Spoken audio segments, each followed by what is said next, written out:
Pakistan and to Field Marshal Munir, who were both incredible hosts.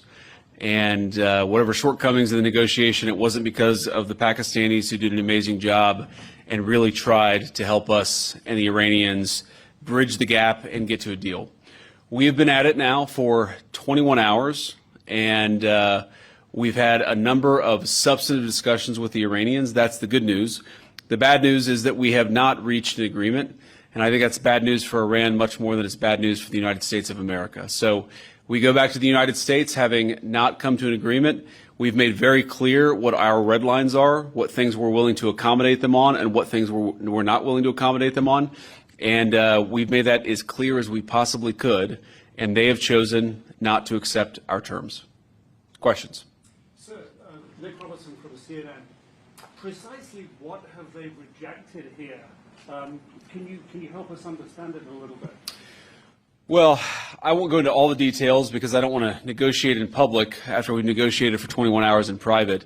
But the simple fact is that we need to see an affirmative commitment that they will not seek a nuclear weapon, and they will not seek the tools that would enable them to quickly achieve a nuclear weapon. That is the core goal of the President of the United States, and that's what we've tried to achieve through these negotiations.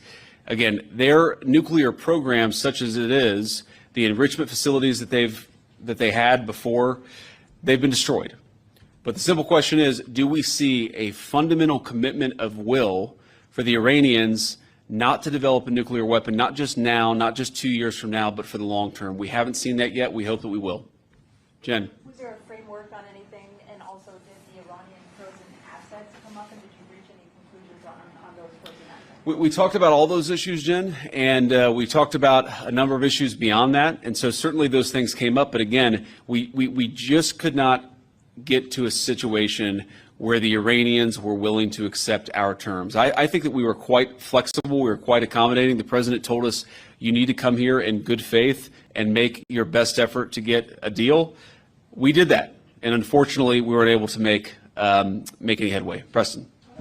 Mr. Vice President, how often did you communicate with President Trump throughout the negotiations? There were reports that there were multiple rounds where there were breaks in between negotiations. How often did you communicate with the president throughout those rounds, and what was he saying as you were going through these negotiations that you said fell short? Yeah, obviously we were talking to the president consistently. I don't know how many times we talked to him, a half dozen times, a dozen times over the past 21 hours.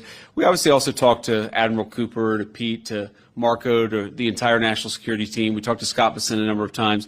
So look, we were constantly in communication with the team because we were negotiating in good faith. And we leave here with a very simple proposal, a method of